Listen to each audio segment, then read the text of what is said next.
Hi, hello friends, welcome back to the Prime Content YouTube channel. రైతుల అకౌంట్లకి ఒకేసారి 12,000 జమ. రైతు భరోసాపై కీలక అప్డేట్ అయితే వచ్చేసింది. సో ఫ్రెండ్స్, ఆ వివరాలు ఇప్పుడు మనం తెలుసుకుందాము. సో ఆలస్యం చేయకుండా వివరాల్లోకి వెళ్ళిపోదాము. తెలంగాణ ప్రభుత్వం రైతు భరోసా పథకం కింద రైతులకు పెట్టుబడి సాయాన్ని అందించడంలో కీలక నిర్ణయం తీసుకునే యోచనలో ఉంది. గతంలో 2 విడతలుగా ఎకరానికి 6,000 చొప్పున ఇవ్వాలని భావించినా ఇప్పుడు ఒకేసారి 12,000 జమ చేసే ఆలోచనలో ఉంది. ఇది రైతులకు గణనీయమైన ఉపశమనాన్ని ఇస్తుందని ప్రభుత్వం అంచనా వేస్తుంది. అయితే రాష్ట్ర ఆర్థిక పరిస్థితి అంతంత మాత్రంగా ఉండటంతో ఈ భారీ మొత్తాన్ని సమకూర్చడం ప్రభుత్వానికి ఒక పెద్ద ఆర్థిక సవాలుగా మారనుంది. దీనిపై ఇంకా అధికారిక ప్రకటన వెలువడాల్సి ఉంది. రైతు భరోసా పథకానికి సంబంధించి జూన్ 3వ వారంలోగా రైతులకు పెట్టుబడి సాయం అందించాలని ప్రభుత్వం ప్రణాళికలు రచిస్తుంది. ఈసారి నిధుల విడుదలను ఒకే విడతలో చేసే సాధ్యాలను నిశితంగా పరిశీలిస్తున్నారు.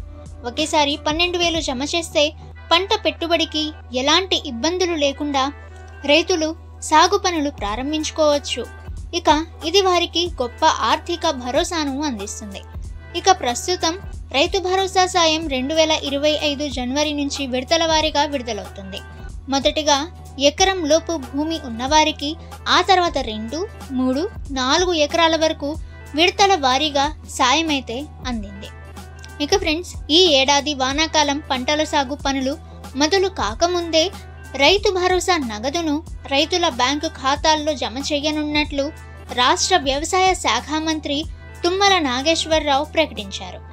ఇది రైతన్నలకు సకాలంలో పెట్టుబడి సాయం అందించి సాగు పనులకు ఆర్థిక వెసులుబాటు కల్పించాలనే ప్రభుత్వ లక్ష్యాన్ని ఇది తెలియజేస్తుంది. ఇక ఇదిలా ఉండగా, ఇటీవల కురిసిన అకాల వర్షాల వల్ల పంట నష్టం జరిగిన రైతులకు తెలంగాణ ప్రభుత్వం అండగా నిలిచింది. ఎకరానికి 10,000 చొప్పున 41,000 మంది రైతులకు కలిపి 51 కోట్లకు పైగా సాయం అందించింది.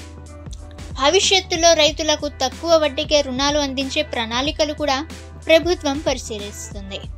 ఓకే ఫ్రెండ్స్, సో రైతు భరోసాపై వచ్చిన లేటెస్ట్ అప్డేట్ అయితే ఇది. ఇక మరిన్ని లేటెస్ట్ న్యూస్ కోసం ద ప్రైమ్ కంటెంట్ న్యూస్ ఛానల్ని సబ్స్క్రైబ్ చేసుకోండి. అలాగే ఫ్రెండ్స్, ఈ వీడియో నచ్చితే వీడియోకి ఒక లైక్ ఇచ్చేయండి. ఇక ఈ సమాచారాన్ని మీకు తెలిసిన రైతులందరికీ కూడా షేర్ చేయండి. సో వాళ్ళకి కూడా ఈ యొక్క సమాచారం అనేది ఉపయోగపడుతుంది.